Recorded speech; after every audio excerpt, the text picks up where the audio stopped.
해럴드 러셀이라는 분이 있는데 이분이 보니까 2002년도에 세상을 떠나신 분인데 이 영화 우리 생애의 최고의 해라는 영화가 있습니다. 이 영화 실제 주인공이 해럴드 러셀이라는 분입니다. 저는 이 영화를 직접 보진 않았고 제 줄거리는 인터넷에서 쭉 읽어보았습니다. 이 러셀이라는 분이 2차 세계대전 때 공수부대로 참여했다가 이 폭탄을 맞아가지고 두 팔을 잃었습니다. 이제 두 팔을 잃으니까 이분이 이제 내 인생이 끝났구나 좌절하고 절망하면서 하나님께 울부짖었습니다. 하나님, 이제 저는 쓸모없는 인간이 되어버렸습니다. 내 남은 몸뚱아리는 그냥 육신에 그냥 쓸데없는 고깃덩어리에 불과합니다. 내 인생은 끝났습니다. 그러면서 절망하며 부르짖었습니다. 그때 하나님께서 음성을 들려주는데 그 음성이 이렇게 들려왔다고 합니다. 야, 그래도 이런 것보다는 얻은 것이 더 많지 않느냐, 없는 것보다는 내게 있는 것이 더 많지 않느냐, 이런 하나님의 음성을 들었습니다. 그 음성을 듣고 자기가 가만히 생각해 보니까 정말로 그랬습니다. 생명이 두 팔은 잃었지만은 그러나 생명이 있고, 두 팔은 잃었지만은 두 눈이 있고, 또 두 팔은 잃었지만은 두 귀가 있고, 두 팔이 있고, 보니까 이런 것은 두 팔뿐이지만 남아있는 것은 훨씬 더 많았다는 것을 이분이 깨닫게 되었습니다. 그래서 그가 다시 기도하기를, 하나님, 내게 아직 생명이 있음을 감사합니다. 두 팔은 잃었지만은 두 귀가 있는 것도 감사하고, 두 눈이 있는 것도 감사하고, 두 팔을 잃었지만 두 다리가 있는 것도 감사합니다. 하나님, 이제는 내가 없는 것 가지고 불평하고 절망하지 않고 남아있는 것 가지고 하나님께 감사하며 그렇게 살겠습니다. 이렇게 결단을 했습니다. 그래서 그가 의사에게 부탁해가지고 의수를 만들어서 자기 인생 스토리를 다 글로서 썼습니다. 그 책이 대박이 났다고 합니다. 그래서 이 책의 내용대로 그 인생 스토리가 영화화가 되었는데, 그 영화가 바로 자기의 일생을 다루었던 우리 생애의 최고의 해라는 영화입니다. 이 영화에서 이 해럴드 러셀이 자기가 연출도 했고 자기가 주인공으로 실제로 연기도 했던 사람입니다. 그러니까 우리가 보면은 이 영화를 통해서 많은 사람들이, 세계 사람들이 큰 감동을 받았다고 합니다. 그의 신앙을 보면은 분명히 위기입니다. 자기는 정말 두 팔을 다 잃은 젊고 건강한 남자가 두 팔을 잃었으니까 그 인생이 얼마나 위기겠습니까? 본인이 그의 삶을 포기할 수 있는 그런 위기에 직면했습니다. 그런데 하나님께 기도하고 하나님 만나서 그 인생이 새롭게 시작이 되었고 오히려 더 큰 감동을 끼치는 인생을 살아갈 수가 있었습니다. 그렇게 본다면 이 해럴드 러셀의 삶이라는 것은 정말 위기 앞에 빛난 그런 믿음을 가진 사람이었다, 그렇게 볼 수가 있습니다. 여러분, 우리나라에서 하루에 자살하는 사람이 평균 38명이라고 합니다. 그러니까 30명을 1년으로 따져보면 1년에 우리나라 자살하는 사람들이 약 13,670명 정도가 1년에 매일 자살한다고 합니다. 여기 자살하는 분들이 왜 자살할까? 물론 그 개인에 따라서 여러 가지 이유가 있겠습니다만은 그 가운데 자살하는 중요한 요인 가운데 하나는 뭐냐? 나에게는 없다는 겁니다. 남들은 가지고 있는데 내게는 없다는 거죠. 남들은 저렇게 행복하게 사는데 나는 행복이 없고, 남들은 저렇게 돈이 많은데 나는 돈이 없고, 남들은 저렇게 건강한데 나는 몸이 아프고, 뭐 이런 식입니다. 그래서 뭔가 남들은 가지고 있는데 내게는 없다는 겁니다. 이것 때문에 없는 것, 내게 없는 것 생각하다 보니까 절망하고 좌절하고 결국은 자살로 이어지는 경우가 참 많습니다. 여러분, 우리가 있는 것 생각하면은 감사하게 되는 거예요. 없는 것 생각하면은 정말 나만 불행한 사람 같고 인생을 못 살 것 같고 인생 실패자 같지만은 그냥 이 해럴드 러셀처럼 생각을 바꿔가지고 있는 것 가지고 생각해보면 얼마든지 감사할 수가 있다는 겁니다. 그래서 없는 것 가지고 불평하는 사람은 일생 불행하게 살지만은 있는 것 가지고 감사하게 되면 행복한 삶을 살 수가 있고, 그럼 하나님께 축복을 받을 수 있고 결국 그 인생이 성공하게 된다는 말씀입니다. 여러분, 우리는 위기의 삶을 살아가고 있습니다. 우리가 위기라는 것을 내가 느낄 수도 있지만 나도 못 느끼고 믿고 못 깨닫는 가운데서 위기가 지나가는 경우도 얼마든지 많이 있습니다. 여러분 자동차 운전하시는 분들은 운전하다 보면 순간순간 뭐 깜빡하면 큰일 날 것 같은 그런 위기를 많이 경험하잖아요. 그렇게 보면 뭐 운전뿐만 아니라 여러 가지 문제에서 내가 알든 모르든 우리 위기를 많이 지나가고 있는 그런 인생입니다. 지금 같으면은 우리 교인들에게 영적인 위기가 정말 닥쳐 있습니다. 물론 뭐 경제적 위기도 크겠습니다만은 건강의 위기도 있을 수 있지만은 우리 성도들에게는 영적인 위기가 지금 크게 작용하고 있는 그런 시기라고 할 수가 있습니다. 이 위기에서 우리가 감사하며 살 수 있는 방법이 뭐냐? 있는 것 생각하는 겁니다. 없는 것 생각하지 말고 있는 것 생각하는 말씀이 그게 바로 위기에서 빛나는 신앙인이 될 수가 있습니다. 오늘 보면 25절에 보면은 마지막이죠. 그날이 가까움을 볼수록 더욱 그리하자 이렇게 말씀합니다. 그날이 가까움을 볼수록 더욱 그리하자. 종말이 가까웠다는 얘기입니다. 여기서 말씀하는 그날이라는 건 어떤 날이냐? 예수 그리스도의 재림을 통해서 끝나게 될 종말입니다. 그러니까 종말이 가까이 왔다는 것을 우리가 깨닫고 알수록 더욱 그리하자. 뭘 더욱 그리해야 되느냐? 이제 본문에서 설명을 하고 있습니다.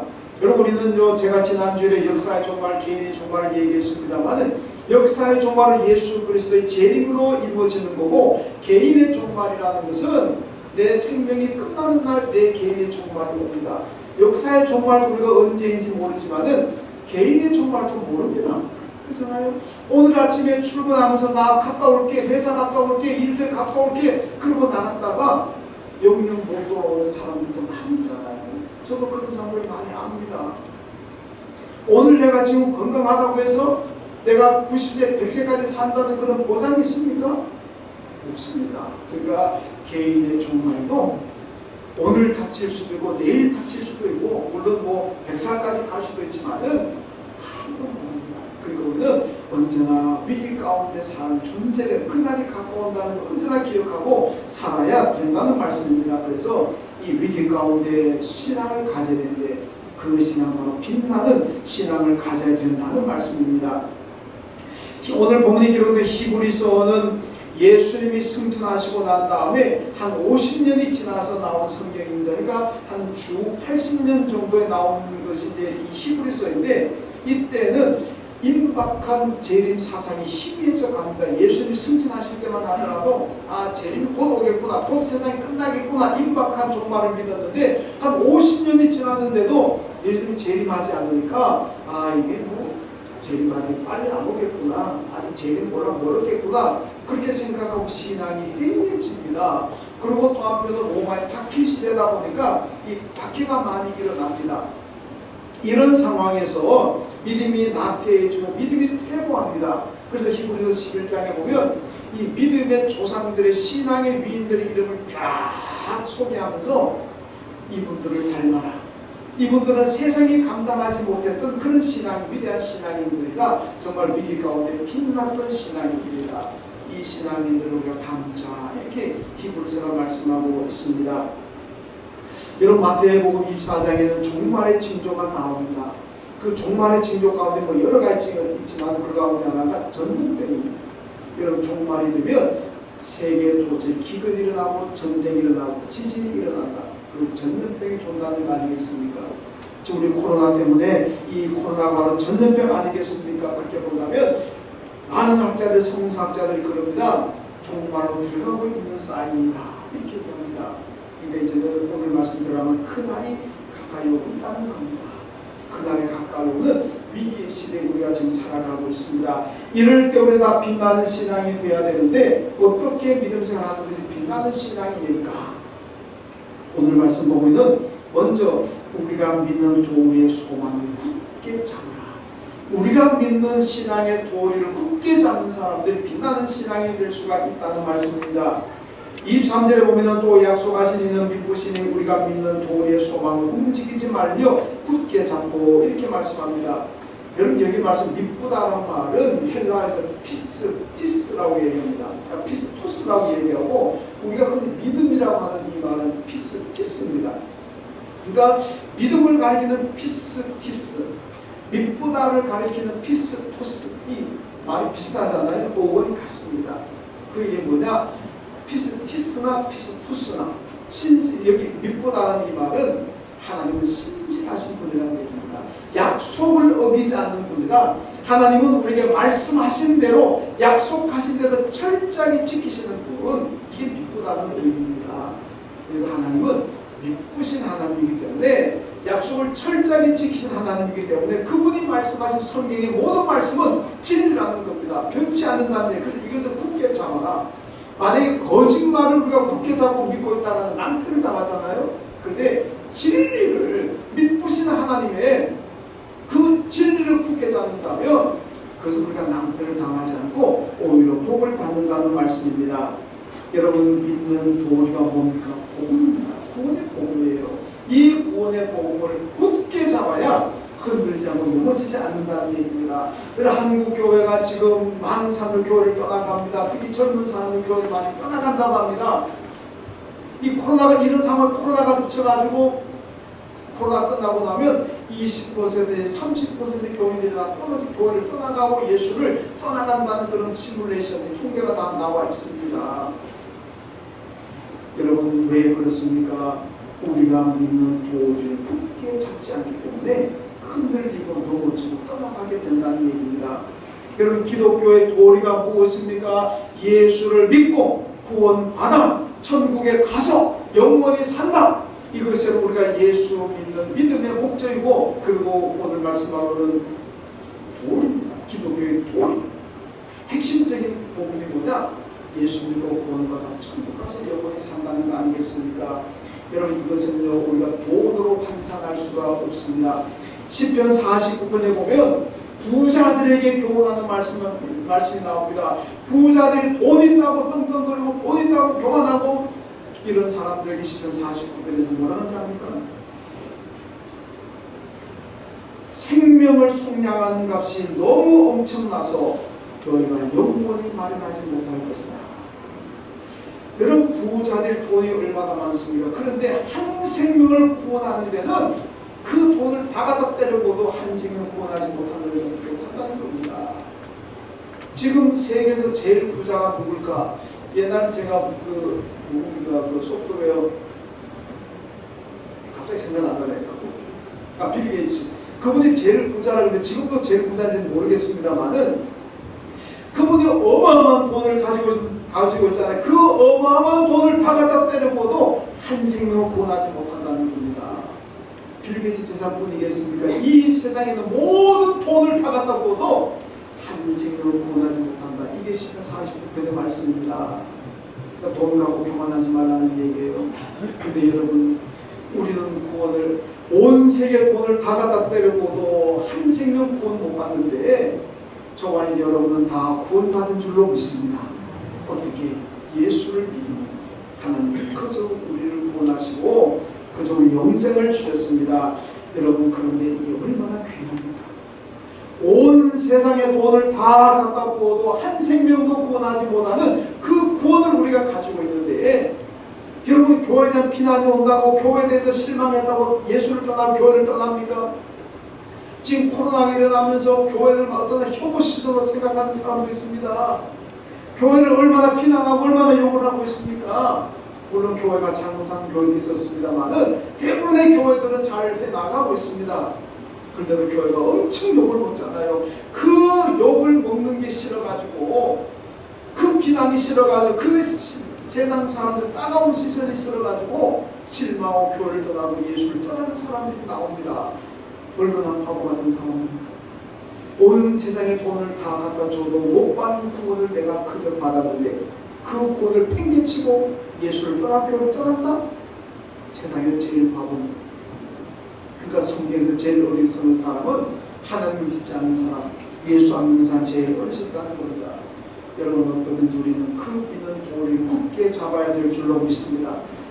여러분, 사회사본이라는 성경 사본이 있습니다.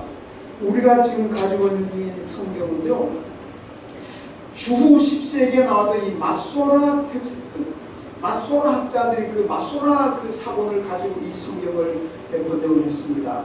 근데 그게 그때까지만 하더라도 주 10세기에 나왔던 마소라가 가장 오래된 사본이었습니다. 근데 이게 18년도에 아람 목동이 양을 치다가 양을 잃어버려가지고 양을 찾아다니다가 그냥 우연히 돌을 한번 던져보았는데 그게 돌 던지니까 이스라엘 사해 옆에 가면 푸른 동굴이 있습니다. 에스레파 사람들이 모여 살던 곳인데 그 동굴에 살았어요. 그 동굴 속으로 돌에다가 땡그라는 소리가 나는데 이게 뭔가 싶어가 목동에 가서 찾아봤는데 항아리들이 쭉 있는데 그 안에 목 글자를 기록한 두루마리가 있는 거예요. 이 목동이 뭔지 어떻게 알겠습니까? 이게 중한 2세기에 나왔으니까 이 마소라고 하는 1200년 더 전에 나왔던 사본이 이게 사본입니다. 얼마나 귀합니까? 근데 이게 아이가 뭐 그 가치를 모르니까 가져가가지고 고물상에다가 우리나라 돈으로 35,000원 받고 뭐 6개인가 뭐 팔아버렸어요. 그 35,000원이 6개가 얼마입니까? 한 20만원 되나요? 그 팔아버렸어요. 그 팔고는 이 아이가 얼마나 좋아하겠을까? 야, 오늘 이 재수 좋다. 대박 난 날이다. 이랬을 거 아닙니까? 근데 그 고물상도 조금 가치 나갔는데 고물상은 이스라엘 박물관에다가 한 개당 25만 달러, 우리 돈 한 3억 정도 되겠죠. 한 3억 정도를 받고 팔아보고 있습니다. 그런데요, 그 사회 사문이 얼마나 가치가 있냐. 이스라엘이 그러니까 전체에 다 줘도 안 판거예요. 3억 아니라 300조, 3,000조 무슨 조비의 경입니까? 온 세상 돈 다 줘도 이스라엘이 그 사회 사문 안 판거예요. 얼마나 귀한 가치입니까? 그 귀한 가치 모르니까 3억 5천원 받고 팔아요. 3억 받고 팔아요. 그런데요, 예수의 가치는 어느 정도가 될 것 같습니다. 사회 사문도 여러분 온 세계를 다 준다 그러면 이스라엘이 안 판다 그러는데 그렇다면 예수의 가치 생각해보세요. 그 예수를 믿는 우리가 코로나고 천국에서 영생을 얻는데 이 가치는 어마어마합니다. 사회 사문 예수의 가치는 아무것도 아니다.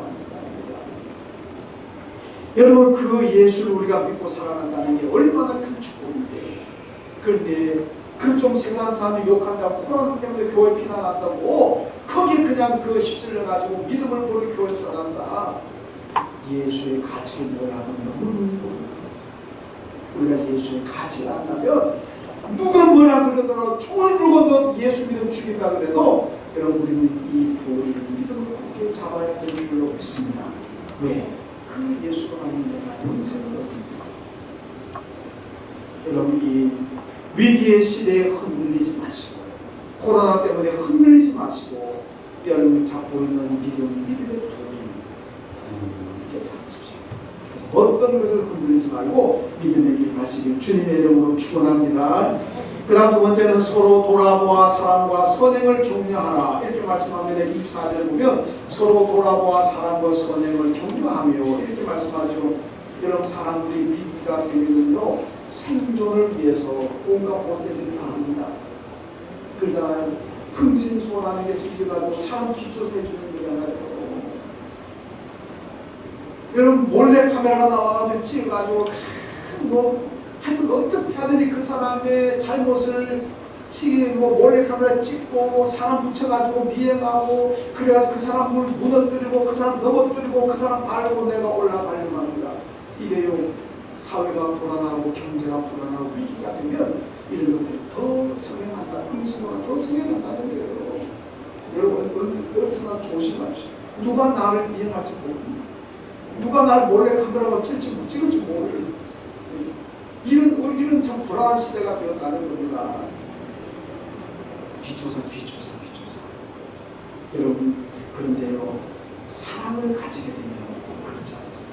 사랑이 없으면 뒷조사하고 몰래카메라 설치해서라도 그 사람 무너뜨리려고 하지만은 사랑을 가지게 되면 그런 게 아니라 그 사람의 선행은 그 사람의 좋은 점을 기억하면서 격려하고 칭찬하는 겁니다. 그래서 오늘 본문이 바로 그거죠. 마태복음 24장의 종말의 징조로 나타나는 것이 사랑이 식어진다는 겁니다. 여러분 우리 신앙인들은 예수의 사랑을 실천해야 되는 사람들입니다. 하나님께서 세상을 이처럼 사랑하셔서 독생자 예수를 세상에 보내셨고 그 예수는 우리를 사랑하셨기 때문에 고난을 받으시고 십자가에 못 박혀 죽으심으로 우리를 구원하셨고 우리에게 영생을 주신 분 아니겠습니까? 이게 다 밑바탕은 뭡니까? 우리에 대한 사랑입니다. 그래서 이 사랑을 회복하고 사랑을 실천하는 것이 바로 신앙이라는 겁니다. 여러분, 말세가 될수록 믿음을 보기 힘든다. 이게 성경입니까? 말세 믿는 자를 복입니다. 사랑이 식어져 가고 있습니다. 그래서 보면은 사랑으로 격려하라고 말씀합니다. 요한계시록 7교회 가운데 에베소 교회가 나오잖아요. 여기 에베소 교회의 책망받은 게 뭐냐? 처음 사랑을 잃어버렸다는 거 아니겠습니까?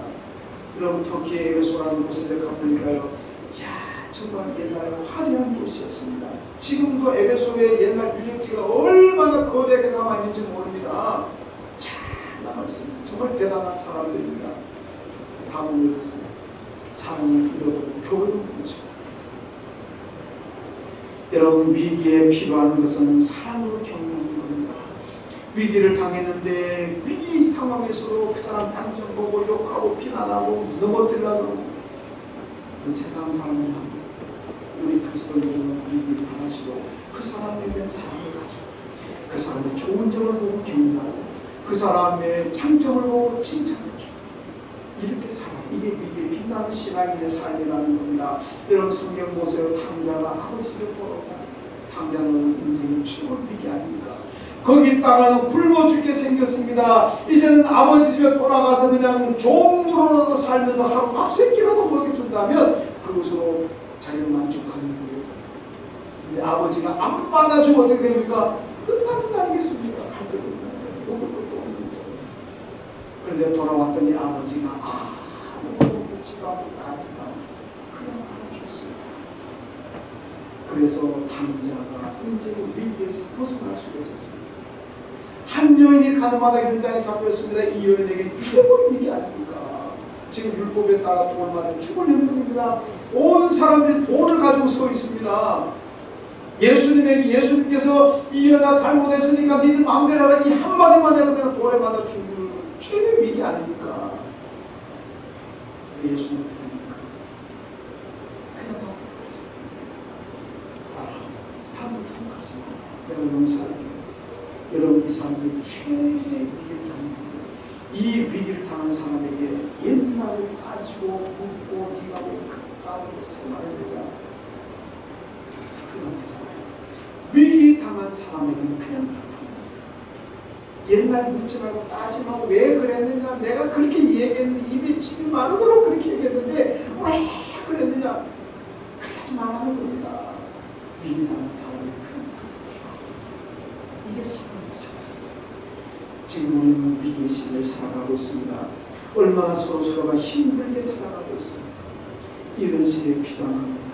네가 왜 그렇게 살았느냐 따지고 묻고 꼭 수상한 앞에 서 있는 죄인처럼 하지 말라는 거예요. 그냥 다 본질의 사랑으로 격려하고 칭찬하고 칭찬대로 물론 나쁜 짓하는 가지고 있고 도둑질하는 가지고 칭찬하면 안 되겠지만은 도둑놈에게도 좋은 점이 있을 거 아니냐는 얘기. 그 좋은 점을 찾아가지고 격려하고 칭찬해라.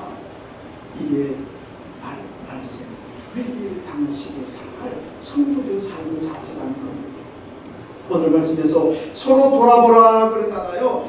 서로 돌아보면서 비난하고 욕하고 흠차는 거 찾지 말고 서로 돌아보면서 잘하는 거 칭찬하는 거 그런 거 찾아가지고 그런 거 찾아가지고 격려해라. 이게 바로 위기 당한 위기 상황에서 필요한 시간의 모습이라는 겁니다. 다 어렵고 힘든 시대에 살아가고 있습니다. 사랑으로 돌아보시고 서로 격려하고 칭찬하는 그런 믿음 생활 하시길 주님의 이름으로 축원합니다. 그 다음에 세 번째는 모이기 힘을 써야 합니다. 25절에 보니까 모이기를 피하는 어떤 사람들의 습관과 같이 하지 말고 오직 권하여 그날이 가까이 옴을 볼수록 더욱 그리하자. 여러분, 말세의 현상은 모이지 않는다는 겁니다. 아마 히브리서 이 기록된 당시에도 앞에서 말씀드렸습니다만 임박한 재림 사상이 희미해지고 박해도 있고 아마 이러다 보니까 모이기를 잘 안 했던 거예요. 그 가운데 어떤 사람들은 모이서 뭐 하느냐, 모이지 말자 그래서 그런 사람들이 있을 것이고 그러다 보니까 잘 모이지 않았습니다. 그래서 오늘 말씀은 모이지 말라고 하는 사람들 그 말 따르지 말고 모이지 않는 것이 습관화된 사람들 그 사람들 따르지 말고 너희들은 그날이 가까울수록 말세가 될수록 열심히 모여라. 그렇게 말씀하고 있습니다. 여러분 지금은 우리 교회 이제 완전히 비대면으로 해보겠습니다만은 우리가 지금까지 비대면 예배 많이 들었잖아요. 어떤 사람은 비대면 예배도 괜찮다. 앞으로 코로나가 끝나도 비대면 예배 들어도 괜찮다.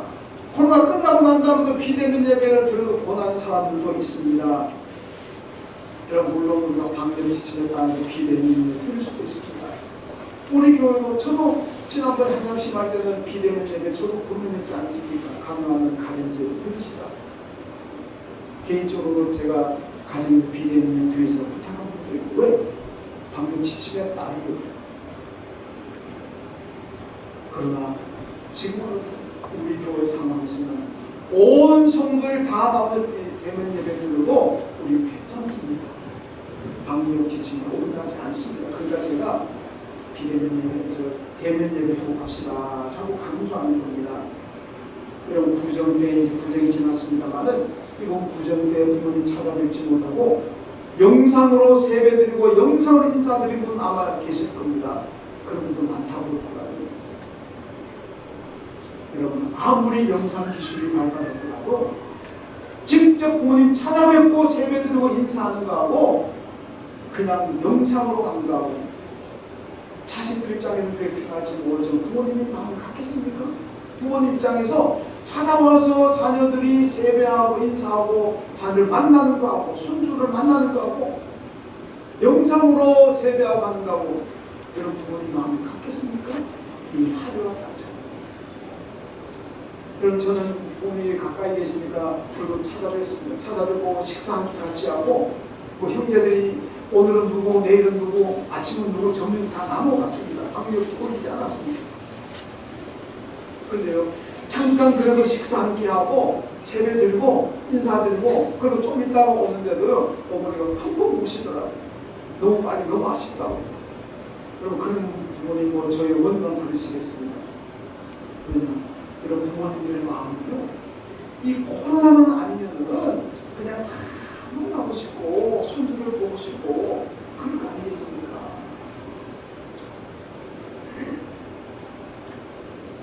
여러분 비대면 예배가 습관화되면 안 됩니다. 하나님께도 마찬가지예요.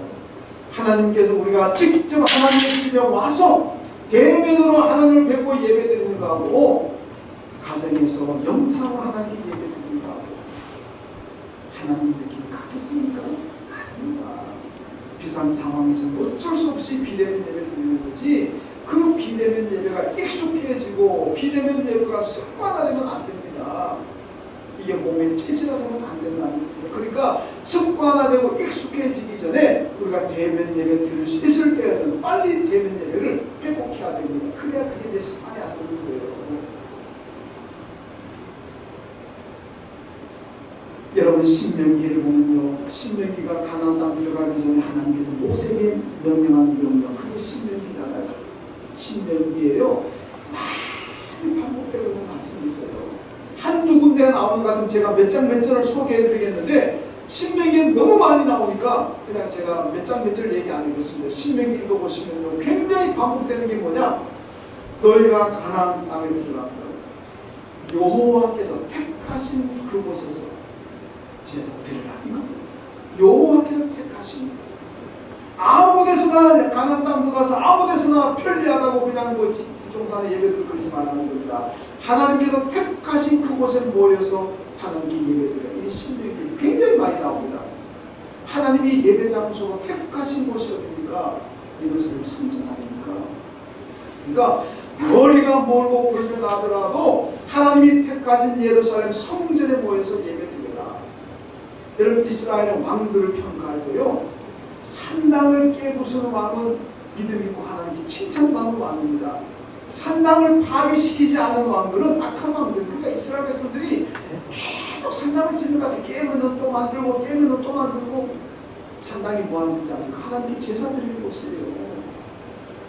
예루살렘 성전까지 가려니까 너무 멀고 힘드니까 예루살렘 가기 싫으니까 그냥 뒤통산에 산당 만들어 놓고 앞동산에 산당 만들어 놓고 그리고는 예루살렘까지 가고 멀냐 귀찮은데 그냥 산당에 하나님께 제사 드리자. 이게 산당인 겁니다.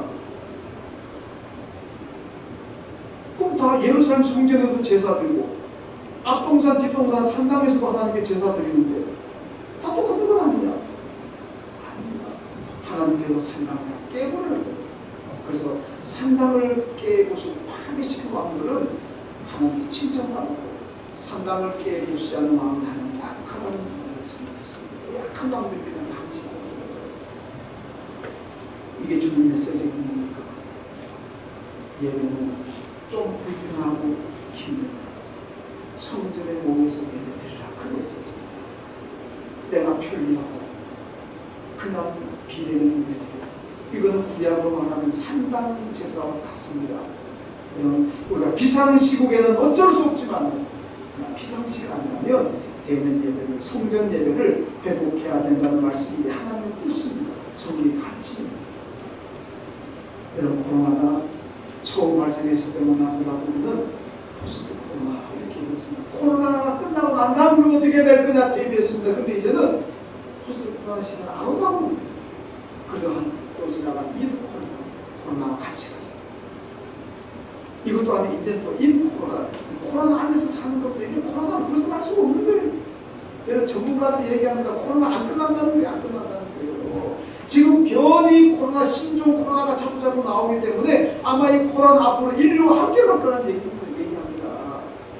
코로나 안 끝난다는 거죠. 전문가들이 그렇게 얘기하더라고요. 그러면 코로나 끝나고 내가 대면 예배를 회복해야 되겠다. 어떻게 하면 코로나 안 끝납니다. 그게 1년이 가고 2년이 가면요, 그 비대면 예배가 내 습관이 되고 익숙해지거든요. 그 믿음이 무너지고 믿음이 망가집니다. 그러니까 그 익숙해지기 전에 우리는 성전 예배를 회복해야 된다는 말씀입니다. 여러분, 제가 매월 1일 날 되면 아침에 우리 교우들이 전부 문자 보냅니다. 문자를 다 받아보시죠. 한 달 동안 말씀을 가지고 한 달 평안하십시오, 승리하십시오, 건강하십시오. 이렇게 제가 이 문자를 쫙 보냈는데 일일마다 문자 보내고 나면 이제 피드백이 잘 됩니다. 교우들이 이제 제 문자를 받고는 뭐 아멘으로 하는 분도 있고, 뭐 감사합니다 하는 분도 있고, 목사님에서 기도하겠습니다 하는 분도 있고, 뭐 교회에서 기도하겠다는 분도 있고, 하여튼 수십 명의 피드백이 답장이 옵니다. 어제 제가 문자를 보내고 다 받으셨죠. 어제 문자 굉장히 길죠. 제가 이거 문자하는 것도 뭐 숙달도 안 됐는데 그 긴 문자를 제가 치느라 얼마나 힘들겠습니까? 긴 문자 보냈습니다. 근데 저한테 답장은 딱 두 분 제가 생각하기를 상당히 부담되는 문자였구나. 부담되는 문자가 아니었다면 답장도 많이 올 것 같은데 그 일일날 메시지처럼 부담되는, 그러니까 이거 교회 온다고 해서 안 떠올 수도 없고, 아마 그러니까 답장이 딱 두 분 보내는 거예요. 한 번도 답장 보낸 적으로 한 번씩. 제가 괜히 보낸다, 교회는 부담을 주는 거 괜히 보낸다, 그런 생각을 가졌습니다만은, 여러분, 거룩한 그 사람을 힘들게 하고 망하게 하는 부담을 줘서는 안 되지만은 거룩한 부담, 받는 부담이 있습니다. 그 부담은 괜찮다는 거예요. 여러분, 우리가 교인들에게 예배에 들어갑시다, 하나님께 우리가 충성합시다, 기도합시다, 이거 보니까 그 말을 듣는 사람에 따라서는 부담이 될 수도 있습니다. 그 말을 기분 좋게 듣는 사람도 있을 거고, 어떤 사람들은 부담이 될 수도 있습니다. 그러나 이 부담은 거룩한 부담이에요. 왜? 예배도 기도하고 똑같은데 이런 부담은 교인들이 들어도 괜찮다는 겁니다. 시편 121편에서 다윗이 고백하잖아요. 사람들, 내가 가장 기쁠 때가 언제나 사람들이 나한테 와서 하나님께 예배 드리러 가자, 하나님께 제사 드리러 성전에 올라가자, 그때가 다윗은 최고로 기쁘고 최고로 행복해요. 그러니까 생각하는 거예요. 그러니까 다윗이 하나님이 되는 겁니다. 예배 드리러 갑시다, 예배 드리는 말을 복으로 알고 받아들이는 사람은 하나님께 복 받을 사람이고, 예배 드리자 그러는데 혹시라도 땀 젖어 보면 참 스트레스 받네, 목사님 왜 이러시나, 만약 그렇게 받아들인다면 좀 고민하셔야 됩니다. 다윗은요, 예배 들어갑시다, 그 얘기하는 자가 제일 기도하는 거예요. 내가 힘든 얘기입니다. 그걸 보고 성공합니다. 여러분은 예배 드립시다, 교회 모읍시다, 그건 다 기쁨으로 받아들여야 될 줄로 믿습니다. 이런 암이라는 게 얼마나 무서운 병입니까? 근데 이게 초기에 잘 치료하면은 거의 다 고칠 수 있잖아요. 근데 초기에 치료하지 못하고 계속하게 나중에 말기 가고 하면은 치료가 힘들잖아요. 예배도 같습니다. 대면 예배 보시면 기회가 왔을 때 대면 예배 드려야 됩니다. 그래야 내 신앙을 회복하는데 그거가 1년 동안 비대면 예배 제대로 못 드리라고 우리 신앙이 여러분 알게 모르게 많이 망가져 있습니다. 어쩔 수 없어요. 회복할 수 있는 기회가 왔다면 그 기회를 잡아야 됩니다. 그래야 내 믿음이 다시 소생할 수가 있고 회복할 수가 있는 겁니다. 이런 위기를 당했을 때도 하나님 앞에 나와서 예배드리는 그 믿음이 이런 정말 필요한 믿음입니다. 위기에서 무너지고 좌절하는 그런 신앙이 되지 마시고 이런 위기 가운데서도 하나님께 예배를 잘 드리는 그런 위대한 빛나는 그런 신앙이 다 되시기를 주님의 이름으로 축원합니다. 하나님 감사합니다. 참 위기 가운데 있지만 이 위기 가운데서도 우리 모두가 빛나는 신앙인들 되게 하여 주옵소서. 고난도 있고 힘들고 불안한 감도 있고 걸림돌도 많지만 다 이겨낼 수 있는 저희가 되게 하시고 언제나 이 위기 가운데서도 예수 바라보고 하나님 바라보고 온전한 예배를 드림으로써 빛나는 믿음의 순사를 촉구하는 사람들 다 되게 하여 주옵소서. 예수님의 이름으로 기도하옵나이다. 아멘.